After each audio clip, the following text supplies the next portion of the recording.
Somewhere in the South Pacific, American fighting men smashing their way ashore against Jap resistance. In North Africa, American tank and anti-tank units clashing with Nazi armor. American bombers pounding enemy bases in Germany, Italy, occupied Europe. On battlefields all over the world, American soldiers fighting to determine this nation's destiny. To win final victory, more and more fighting men are needed. To train, equip, and get these men to the front is the task of the Army's Chief of Staff, General George C. Marshall. Conservation of manpower is a matter of first importance. The Women's Army Auxiliary Corps was organized to assist in meeting this need by releasing soldiers from non-combat duties. These women are to take over the jobs of soldiers behind the lines and here at home. Already they are doing this in a very fine manner. The Corps is a most important element of the Army, and I personally am intensely interested in its rapid development in strength as well as in training. Mrs. Ovita Culp Hobby taking the oath of office as Director of the Women's Army Auxiliary Corps. The Secretary of War appointed her on May 16, 1942, to organize, train, and command a force of women to take the places of men behind the lines. A big order. Already partially filled. Thousands of WACs, trained and disciplined the Army way, are now on duty all over this country and overseas. But thousands more are needed.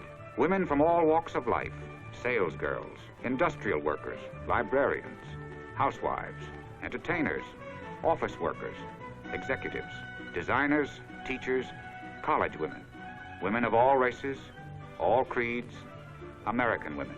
In our pioneer days, women held the powder horn for their fighting men. Today, they are joining the WAC.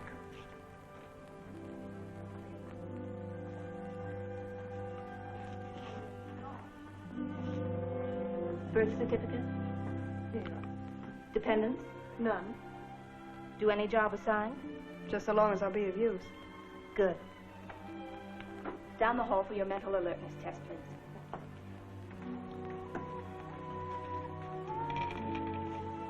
Gee, these quiz kid things really throw me. I'm a sales girl, not a brain trust. You'll do okay. These things just show how quick you can think, not how much you know. No. Please, no talking. 120 pounds. Right for your height and age. Next, please. Catherine Johnson. 162 pounds. Sorry, 10 pounds overweight. But it's just a few pounds, Doctor. Well, we give you the benefit of 15 pounds one way or the other, Mrs. Johnson. You're still overweight. Take off those extra pounds and try again. I can have another chance? Yes. Men folks in the Army? 2 sons. For those who meet the enlistment requirements, the oath of allegiance. And I do solemnly swear that I will bear true faith and allegiance to the United States of America. that I will bear true faith and allegiance to the United States of America. And that I will serve them honestly and faithfully against all their enemies whomsoever. And I will serve them honestly and faithfully against all their enemies whomsoever. That I will obey the orders of the President of the United States and the orders of the officers appointed over me. That I will obey the orders of the President of the United States and the orders of the officers appointed over me.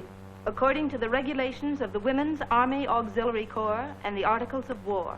According to the regulations of the Women's Army Auxiliary Corps and the Articles of War.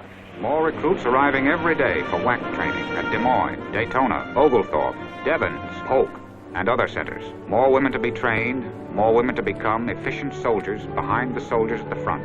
It won't be too easy. These women will have to make many adjustments to new homes, new work, new clothes. But they'll gain much. Friendships they might never have made in civilian life. Fun, fellowship. Most of all, the knowledge that they are doing a vital job and doing it well. Gee, they're smooth. How do they get that way? Oh, good sergeants and good officers. Did you learn that in college? No, from a book. Officer's Guide. Are you aiming to be an officer someday? I can dream, can't I? Mrs. Johnson, hello.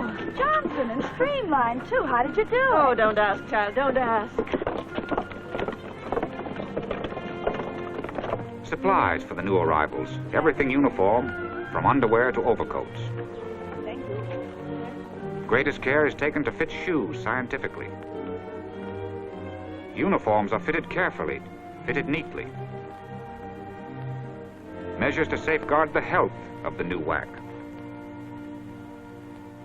The first bewildering days over, the new recruits settle down to Army routine. 6 a.m. doesn't seem too early when there's so much to learn, so much to do. In fact, most of them get a running start on the whistle.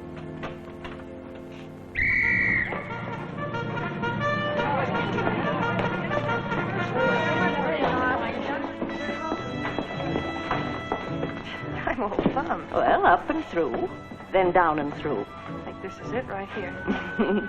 It's perfect. How do you like it? Very GI. GI, what's that? Government issue. Anything according to regulation.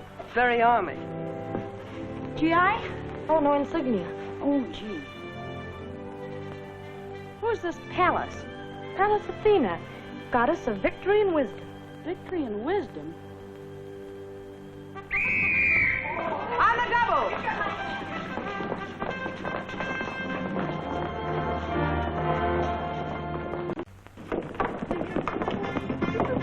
Chow, Army style. Good food and plenty of it. All you do here is take tests, millions of them. Well, they have to classify you, dear. Find out what you can do best. I told him I'm a jalopy expert. I bet I'm a typist till the day I die. Well, things I do best to raise children and cook. Well, I think they'll let you cook. The civilians of yesterday, now WAC auxiliaries, or privates. Still a bit awkward, but learning fast. Developing on drill areas the coordination and discipline needed in the Army. Cadence! Count! 1, 2, 3, 4. 1, 2, 3, 4. Oh, gosh. By the right flank, march! 1, halt! 1, 2. Eddie. Jones, don't you know the difference between left and right? Well, my hands do, but my feet don't. Well, unfortunately, in this Army, we march on our feet. So educate yours. Yes, ma'am. And don't call me ma'am, I'm a sergeant. And you've graduated from the Girl Scouts now. The Army hand salute is given with the upper arm parallel to the ground, the forearm at a 45-degree angle. Thumb is parallel to the fingers, which are extended with the tips touching the brim of the headpiece. Very good. Save it for the officers. Attention! With practice, they improve, become trim, neat, military. But there's more to learn than snappy footwork. Training the Army way to do jobs the Army way now begins. 5 intensive weeks of basic training, including the first week of processing and orientation, instruction in military procedure, classwork, study and practice, conditioning.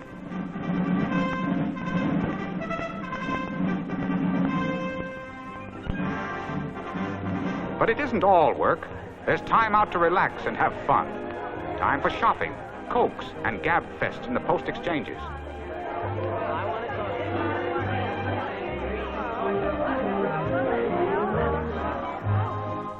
For mail from home. For get-togethers with friends and dates in the service clubs. And for visitors on Sundays when guests are welcome.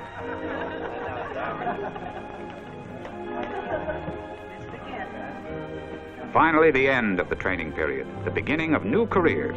Friends say goodbye while they polish up for final review. Look at that, the gruesome twosome. Shine 'em good, chum. Tomorrow's the last day they strut down this field. It's funny, after all these weeks together. We'll be together again. Yeah, but you and Johnson will be officers. Imagine you two saluting us. Who wants a Coke? You treating? Treating nothing. Everybody buys their own. And drinks their own, too. Well, run along, you three. I'll stay and finish up. Thanks, Johnson. WACs on review. Basic training finished for another class. WACs fit, alert, proud of their corps, prepared for the next big step in their new life, ready to serve with the Army, to do the jobs the Army thinks they do best. Some to officers' training school. Commissions for those who qualify, then on to field command, or further training at the great Army schools for officers. Under Army direction, WAC officers are responsible for the discipline, welfare, and leadership of their corps. some auxiliaries to specialist schools where many learn entirely new trades. Administrative. Motor transport, where women have proved their ability to maintain and repair cars and trucks. They're good drivers and mechanics.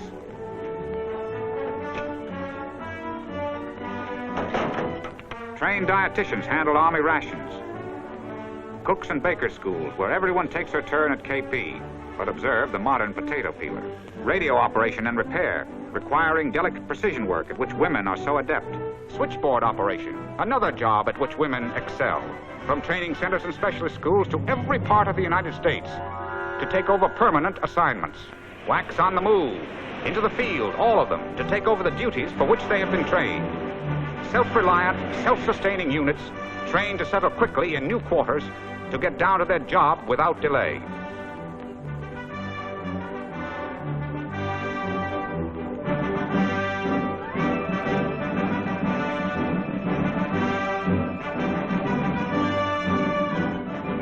Some go overseas, anywhere the Army may want them, to take over vital jobs behind the lines. North Africa, and the first overseas detachment of WACS. Wherever they are, WACS on the job, releasing soldiers, doing confidential administrative work that can only be handled by Army personnel, drawing military maps, charts, graphs, plans, serving as dispatchers for various branches of the Army, developing secret film in the Army photographic laboratories, assisting in Army pharmacies, serving as pigeoneers for carrier pigeons in the great Army communications field,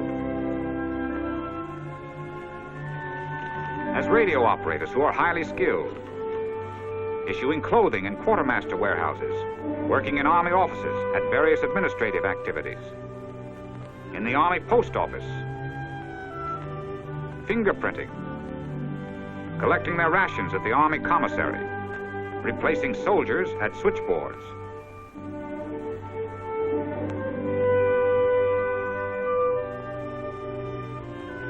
In Army motor pools, in these and many other fields, taking over important jobs for the Army, through these replacements playing a vital role in winning the war.